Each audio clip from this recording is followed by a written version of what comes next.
to talk about war and talk about peace. This has dragged on for so long. Kung ginusto rin nila, nasa kanila yan. Because ceasefire is ceasefire. Nag-usap kami ng liderato nila kagabi in front of the general sa Congress. Doon ako sa holding room, nandoon rin sila, naglalataran na yan sila. O sabi ko tawagin mo, mag-usap tayo. So in front of the generals ninyo, usap kami. Sabi ko, ito yung baraha ko. Tapos ito, ganon, paalis siya, ganon, no, wala yan. Hindi, nagkaintindihan kami. Tawagan ninyo season, I am waiting for his reply. Ngayon, wait and see lang tayo. Marami pa naman tayong problema. Mindanao is racked with trouble. Kung wala na tayong kalaban dito, punta tayo doon sa Mindanao lahat. May mga sinabi ako na hindi maganda sabihin sa publiko. Tanong na lang kayo sa mga opisyan ninyo. Pero we will be ready. We will be ready for an instant failure. Kung hindi nagkatuluyan, bakbakan, walang magawa. Ngayon, pag nag-surrender na sila doon sa Mindanao, sa Ulo, adi maghanap tayo ng away. Gusto ninyo, punta ko kayo bigyan ko kayo ng passport. Mag-istambal lahat sa Panatag. Bukas magtawag na naman yun. Alam mo, high-tech yan sila. They're listening to us. Kasi yung anak kong babae, yung mayor, galit na galit rin. Gusto niyang pumunta ng Panatag. Tumawag yung niya, Mayor, kausapin mo yung anak mo, huwag niyang gawin niya kasi tawag ito si Bong, kinausap rin. Nang umari, pigilan lang yung anak ko. Sabi ko, ambasador, galit na galit yung galit na galit yung anak ko. Bakit? Nag-agaw raw kayo ng teritoryo ng Pilipinas. Mabutit na lang, was able to maldita yan si Inday. Nanuntok ng sirip. Pagka gano'n yan katotohanan talaga. Yung problema, yung kapatid niyan, dalawang mga lalaki, yung mga uto-uto yun sa kanya. Pag sinabi ng babae, go yan silang tatlo. I had to persuade, sabi ko, we are in a very delicate situation now. And we are talking. So tayo, whatever there is any issue, public, ano lang tayo, restraint. Hindi muna tayo maghanap ng away. At least hindi manggaling sa atin.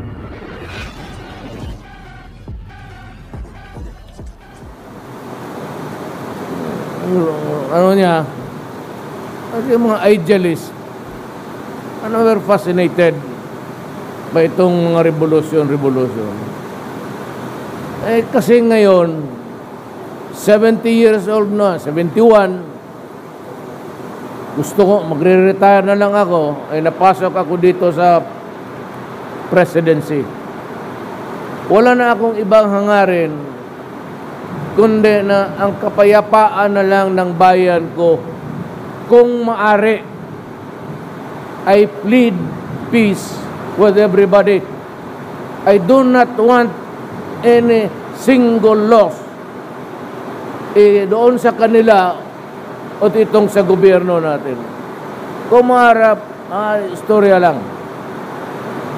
So, I initiated doon sa cabinet talks about peace, and I have to start with releasing the leaders, not release on anything but safe conduct pass for Season, Misuari. Wala namang problema si Murad, walang kaso. At sabay-sabay na lang ang usapan natin towards the end of the year.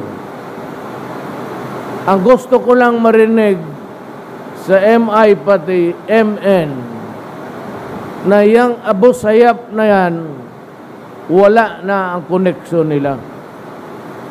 Kasi yung armas ng Abu Sayyaf, yun yung armas nila noon. Kasi pag ayaw nilang bitawan o nakakonekta pa rin sila sa Abu Sayyaf, I do not think there will be a significant result. Pero ang gusto ko, mag-training na lang ako ng marami ngayon, and your armed forces ask for about 20,000 more soldiers. Alam ninyo, pumasok ako sa gobyerno midstream. Ibig sabihin, tapos na yung budget because the budget for this year is prepared by last year at ang budget ko next year is being hammered out now. So kulang ako ng pera, but sabi ko kay Secretary Lorenzana, I might be able to give you 1/2 additional soldiers. Ngayon, nangako ako noon, and remember this, may budget na dyan. Ang nangako, hindi sila, ako, na dagdagan ko yung sweldo ninyo. Eh wala sa budget, sabi ko kay Secretary Jokno, mapahiya ako sa mga sundalo. Sabi ko, you have to look for a way, starting next month, incremental increase na ang sweldo ninyo. Pangako ko, dublado. So you will get it. Tsaka, I assure you, walang nagmahal noon sa police na abot sa standards ko. Ang police noon, ng mayor, protektado ko. Mahal ko ang pulis at walang pulis na kukulong doon. Basta ang kasalanan niya may kaugnayan sa trabaho niya. I do not allow policemen to go to jail. Now that I am president, I would like to guarantee all of you that if it is in the performance of your duty, sa pagkasundalo mo, wala kayong isipin. I will also protect you.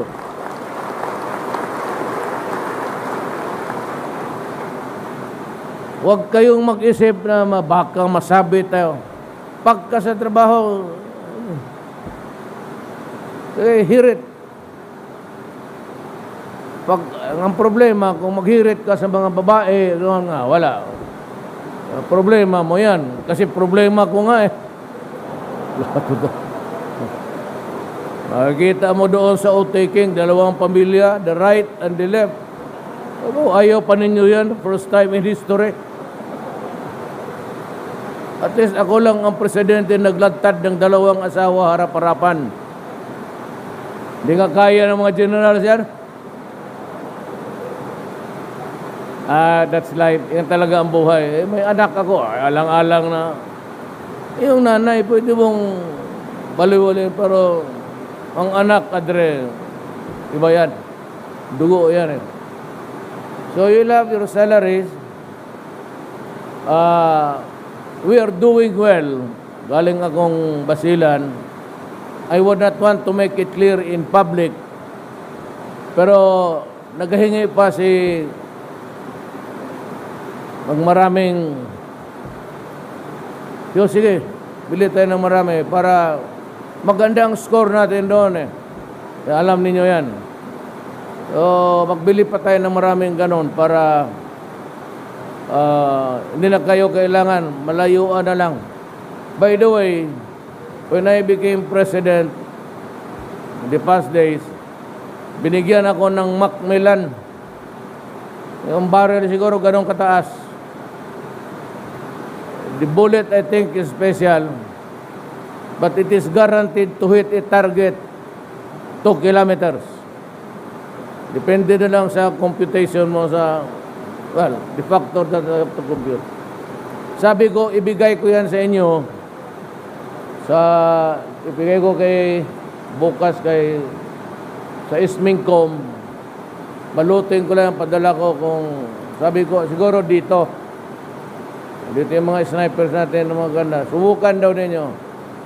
Kasi kung maganda, magpagawa pa ako ng mga, depende, Smuggled ng ano yan eh. But the Macmillan barrel is really famous for accuracy. And you will have it. Yung mga Barrett, bili pa tayo. And I assure you that I will give you everything that you need to have to carry out your mandate. Go ahead. Panahon na ninyo, lalo na ngayon. Sinasabi sa Pilipino, kayong gustong tumulong ng bayan ninyo, gawain na ninyo ngayon na ako. Do it now. Kasi talaga itong usapan na ito, we cannot talk about a wrong done or intend to do something bad. Pagkaharap mo ako, at pinag-usapan natin sa gobyerno, trabaho natin, it can only be the right words and the right sentences. Kaya kung gusto nyo tumulong, ngayon na. And that goes for everybody. So, wala kayong problema. I said, I will protect you. Kaya nga lang ako na is because we have to, alam mo kasi, kung hindi lang ito kadugo natin itong mga, I can say, sige, hanggang kailan tayo gusto mo Pilipino kasi ito eh. So I said, my duty is to find peace for everybody, for my countrymen. Countrymen natin yan sila, kaya lang nawala sa landas. But there is always a time to talk about war and talk about peace. This has dragged on for so long. Kung ginusto rin nila, sa kanila yan. Because ceasefire is ceasefire. Nag-usap kami ng liderato nila kagabi in front of the general sa Congress. Noon doon ako sa holding room, nandoon rin sila, naglalataran na yan sila eh. O sabi ko tawagin mo, mag-usap tayo. So in front of the generals ninyo, usap kami. Sabi ko, ito yung baraha ko. Tapos ito, ganon, paalis siya, ganon, no, wala yan. Hindi, nagkaintindihan kami. Tawagan ninyo season, I am waiting for his reply. Ngayon, wait and see lang tayo. Marami pa naman tayong problema. Mindanao is racked with trouble. Kung wala natin kalaban dito, punta tayo doon sa Mindanao lahat.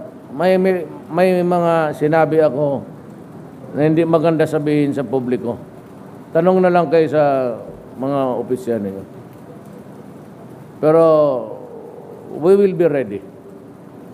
We will be ready for an instant failure.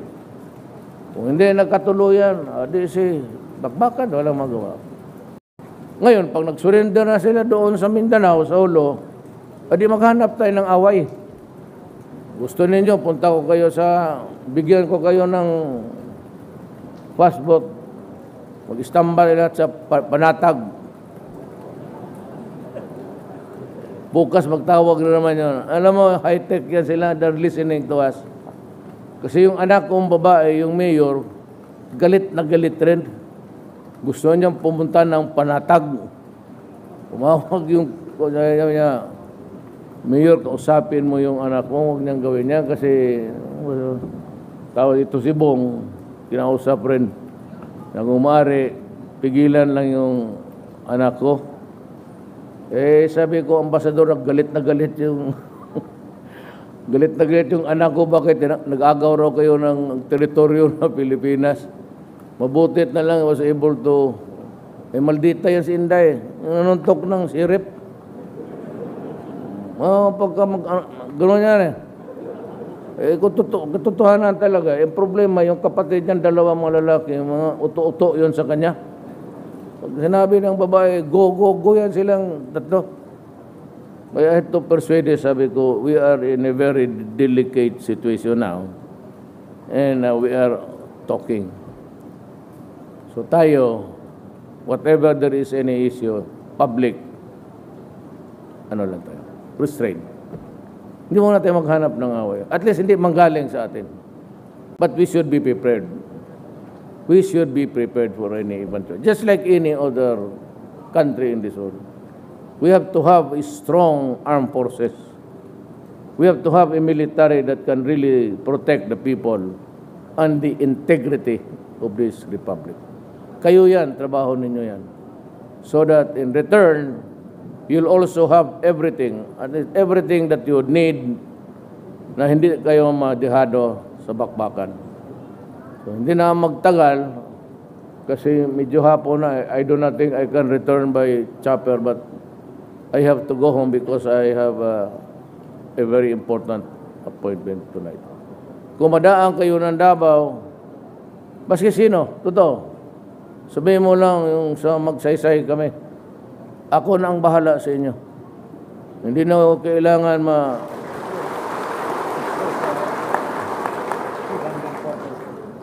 simple mo lang ang buhay ng sundalo. Maghanap talaga ng inom yan.